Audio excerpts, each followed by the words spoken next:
Have you ever heard of Barbed Wire Barbie? She is sort of an urban legend in my town. I have heard people in my neighborhood talk about her for a long while now. It starts like most ghost stories, with a murder. The way I have always heard it is as follows. A young woman was found in an alley. She was stripped, covered in blood, bruised, and her entire body was wrapped in barbed wire. A brutal, horrific way to die. She was never identified. So she was dubbed Barbed Wire Barbie, and the case went cold. The story might have ended there, except her body went missing from the morgue. And of course, this led to people claiming that they had seen her lurking on the streets at night. A real creepy tale, but I guess I never really believed it. That day, I had been sitting out on the stoop, waiting for my mom to leave for her shift so I could smoke the cigarette I had lifted from her purse. Dinner's in the fridge, just heat it up. And don't stay out here long, it's getting dark, she huffed, on her way down the steps. I'm practically an adult, I can take care of myself, I replied, rolling my eyes.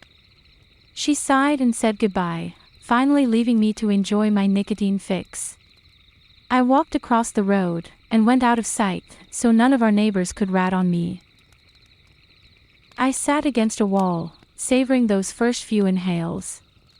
The immediate relief I felt gave way to primal fear instantly, when I felt something move in my peripherals.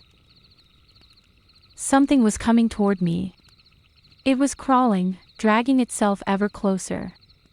I couldn't bring myself to my feet, so I sat in terrified anticipation, as a silhouette entered the glow of a nearby streetlight. She was naked, and trails of dark blood seeped out of thousands of gangrenous wounds, made by the barbed wire she was entangled in. The smile, stretching across her face, caused fresh lacerations, as the wire dug into her lips. I was so horrified by her sight that I hadn't even noticed the van pulling up to me. I then saw a man got out of the van and was strangely leering at me.